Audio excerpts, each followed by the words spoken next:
Hello and welcome. The Adherer first appeared as the Gluey in White Dwarf magazine issue 7, printed in 1978. It was selected for inclusion in the first edition Advanced Dungeons & Dragons Fiend Folio in 1981, and finally the second edition AD&D Monstrous Compendium Fiend Folio Appendix in 1992. So for over 30 years, this monster has been a lost gem, waiting to leap out of the shadows and obscurity and right into your games. Coincidentally, that is exactly what the Adherer tends to do anyway. It is a masterful ambush predator that uses a very simple tactic, really. It is sticky.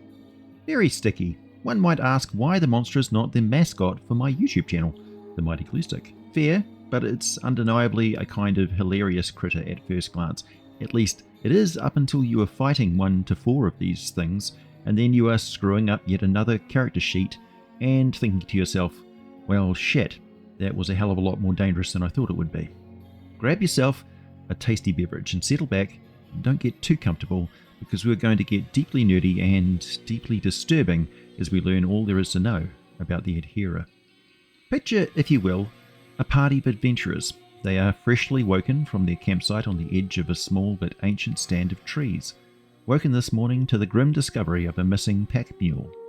A large sack of copper coins that had been used to weigh down the rope the mule was tethered to. Loss of the horse was bad enough, but those coins were hard fought, and quite a vicious band of goblins scrapped like little demons to keep hold of their raided booty, the entire payroll for a local mining settlement the adventurers are working for. So, following the fresh hoofprints in the morning dew, the adventurers enter the edge of the tree line, and the sharp eyes of the cleric of Lathander spot something white and translucent, like a really long worm on the ground.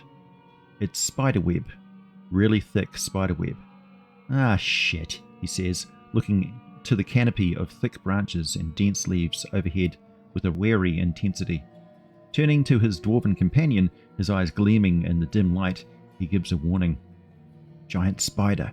The dwarf grunts. He has no fear of spiders. Where he comes from, they're almost as common as pack mules anyway, but those that live on the surface of the world do tend to be pretty damn nasty. More of the fast and aggressive hunters, less of the big bloated lurkers who spin giant webs across dark chasms in his homeland far to the southwest. Aye, it's either very big or it's got an ass like Rupert's mum, he says, smirking at their third companion, a highly unlikely, round and very rocky Galeb Dur, who holds up one thick arm and raises a single stubby finger at the dwarf. You know my mother was an elf, you fluffy-faced bastard. Now stay behind me, he grumbled in a voice even deeper than the dwarven fighters, his hands suddenly holding a pair of wicked-looking elven blades. Wild magic was often deadly, sometimes transformative and crazy, particularly that summoned by insane goblin warlocks, but aside from how strange it felt, the Galeb Dur body was one hell of a tactical asset for the elven burglar, even if his days of climbing anything were probably at an end if he couldn't get turned back to normal.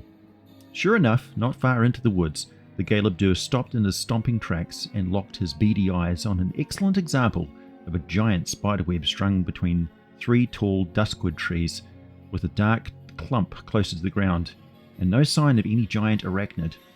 It was quiet. Too quiet. Not a bird or a bug made a peep or a squeak. He would have sniffed the air, but in his current form he had no sense of smell at all. The dwarf sure did. He had one hand clamped to his face, tucked in behind his heavy metal shield, and he quietly complained, "That smells like a pool of week-old rothe piss. Ammonia or something. What kind of a spider is this? A dead one?"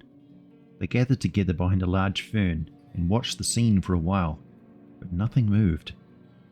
"I don't like this at all, and I don't see any sign of the mule or the coins," said the cleric. The coins are over there under that pile of... Oh, wait. Is that a cave entrance? Said Rupert, pointing his rocky finger. The dwarf grunted again and crept forward toward the location as best he could in heavy armor, which was not very good at all, and no sooner had he stepped within 5 paces of the base of the web than the dark shape snared within it suddenly sprang to life. With an almost metallic echo of twangs, the ropes of the spiderweb snapped like steel cable, and the humanoid figure leaped suddenly right on top of the dwarf, who got a balled fist slammed into the side of his helmet and uncharacteristically went down in a rolling heap among the vegetation, throwing up clumps of dirt and one of his leather boots. Whatever it was that attacked him was tremendously strong, but didn't make any sort of sound. The cleric gagged a little as a wave of stench billowed across him, coming from the monster's ragged-looking body, and his eyes grew wide, very wide, as he recognized what it was. What it surely couldn't be. A powerful form of undead, cursed to rise from the grave and slay trespassers and despoilers of ancient tombs and temples. This was a mummy. In a forest? In broad daylight? No matter, he quickly grabbed his mace and asked his radiant god to bless it with the gift of fire, feeling the warmth of the Morning Lord flow through him and ignite the metal weapon with flickering flames. "Unhand him in the name of Lathander!" he bellowed and took a mighty swing at the back of the thing's head.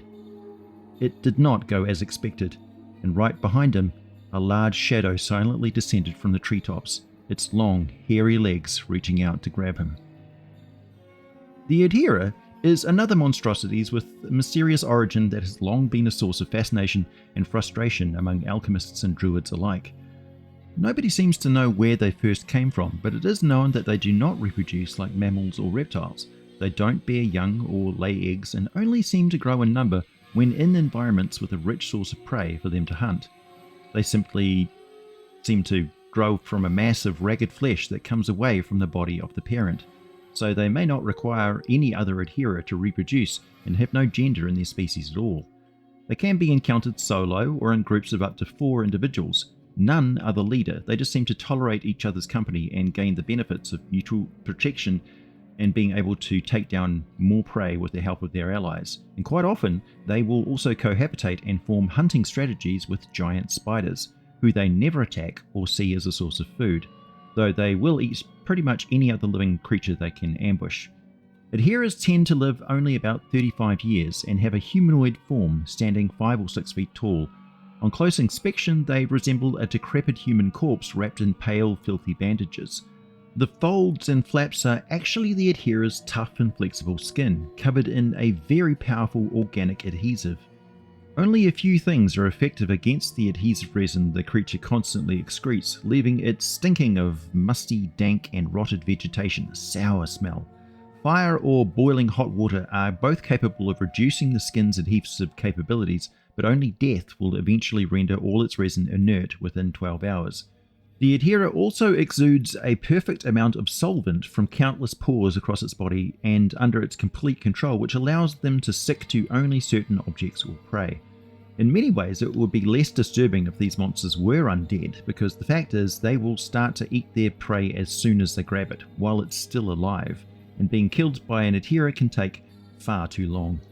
There has been something of an update, and on the rare occasion I do mention Pathfinder, that I have to say, no, I'm not including that version of the monster because eating people alive is bad enough. You don't need to include raping them on top of that, and Paizo should be ashamed of itself.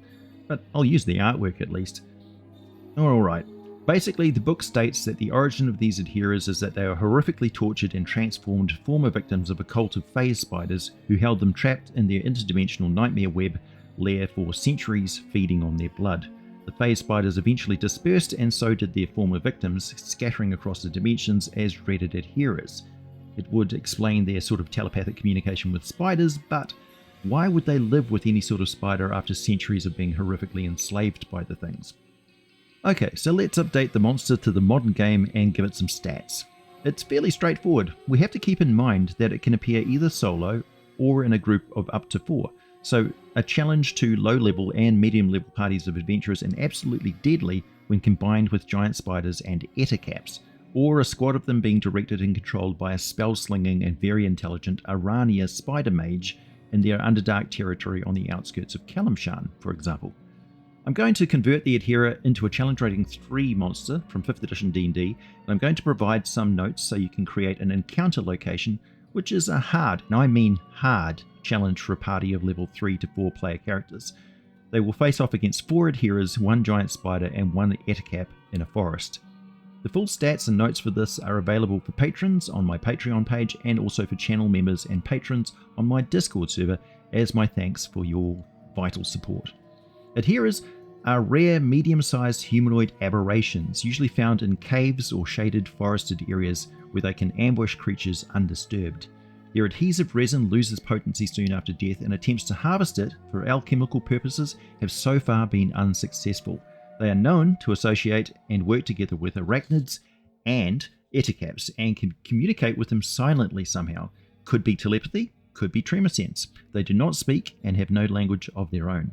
They have a natural armor class of 15 and an average of 58 hit points, a speed of 30 feet, and given their control over their adhesion, I'd also assume they have a spider climb type ability. Adherers are very strong, with a strength of 18. They have a dexterity of 14, a constitution of 14, a maximum intelligence of 8, wisdom of 10, and charisma of 6. They are lawful evil and consider other humanoids as nothing but food. They are immune to being charmed, exhausted, or frightened, or being knocked prone, and have damage resistance to acid, bludgeoning, slashing, and piercing from non-magical, non-fire-based weapons, and have special immunity to non-fire-based cantrips and first-level spells, except for magic missile.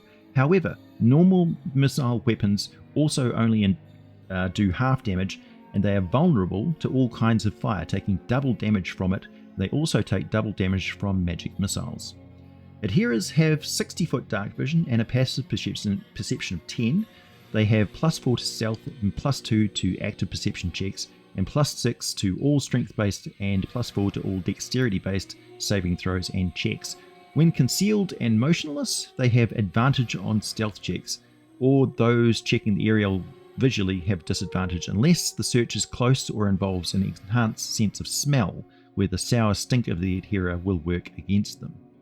Any creature that touches the adherer or hits it with a melee attack using a non-magical weapon must succeed on a DC 17 strength athletics check to free themselves or their weapon from the adherer's adhesive secretion. Until it succeeds, the creature or weapon remains adhered to the adherer.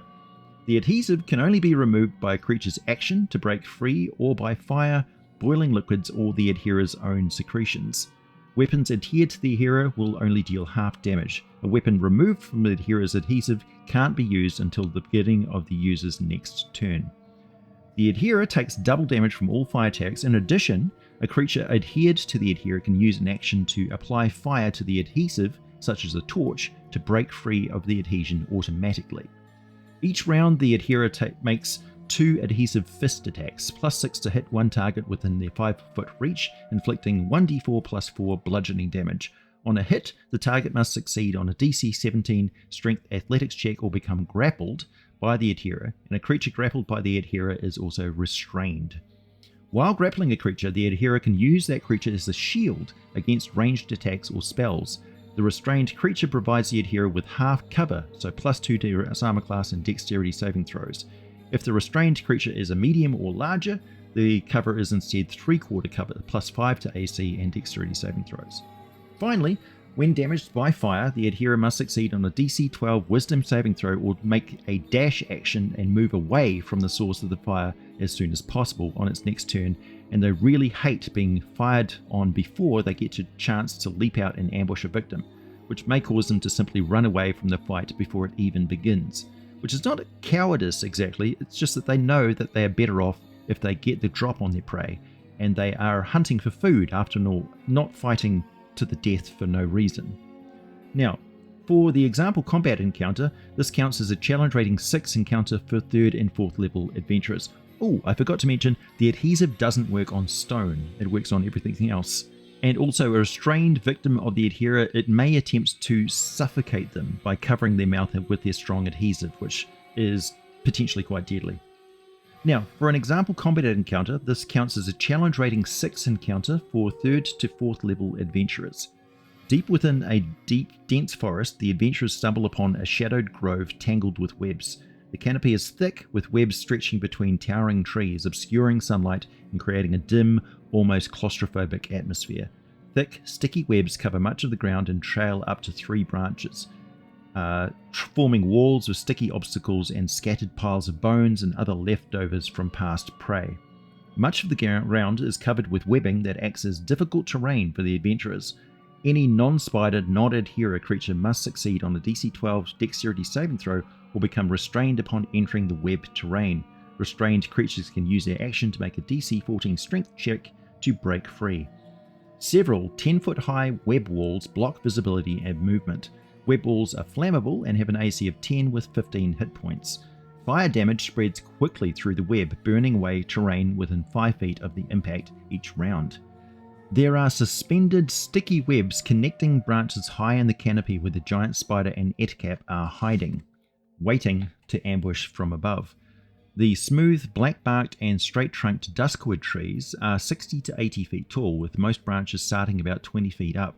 This height offers strategic points for the spider and the ettercap, and attempts to spot them from the ground require a DC 15 perception check due to the dense foliage, the small lacy branches and webbing. Duskwood trees are very resistant to fire, by the way. The canopy and thick web walls give creatures hiding within them half cover if they remain motionless. This allows the giant spider and ettercap to stay hidden while they wait for the right moment to strike. The ettercap and giant spider wait above, ready to drop down into the fight. The ettercap commands the spider telepathically, coordinating their moves with precision. If any adventurer tries to move out of the central webbed clearing, the ettercap will send the spider down to block their path while it webs up any attackers. The ettercap uses web garrote tactics, trying to ensnare weaker or more isolated adventurers. The ettercap uses web actions to shoot at any characters who stay at range, forcing them to either burn through webbing or waste actions breaking free. The giant spider hidden in trees will use web attacks to immobilize targets from a distance, then descend to deliver a bite attack. The adherers are positioned around the clearing, partially buried under debris and dirt lying in wait. They'll attempt to ambush characters who move into the sticky ground terrain or try to bypass the web walls. Once the party enters, each adherer will pounce at the closest character, attempting to grapple and restrain them using their adhesion fist attacks. If they successfully restrain someone, they'll use the restrained character as a shield against ranged attacks or spells, aiming to keep the party's focus away from the hidden enemies above. During the fight, the giant spider could drop down on an unsuspecting target, forcing a DC 13 dexterity saving throw. On a failure, the target is restrained as the spider's weight pins them briefly. They can add tension and a sense of surprise, especially if the characters think they cleared one part of the encounter only for the spider to leap down. Smaller spiders, such as a swarm of spiders, CR 1/2, can be added to the encounter if the players are moving too freely or need an added challenge.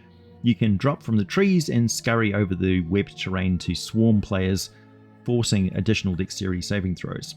As the webs are burned, more sections of the terrain open up, but smouldering flames can leave hazardous areas where players must avoid burning debris. Any web structure struck by fire will cause it to spread in a 5-foot radius each round, forcing players to be careful where they aim. If you want to get really nasty, throw in a special hammering logs or falling log pile trap set up by the ettercap and the tremendously strong adherers, exactly like the traps created by the Ewoks in Return of the Jedi, except the ropes, of course, are all made of spiderweb. And there you have it. My name is AJ Pickett. Thanks for joining me, and as always, I'll be back with more for you very soon.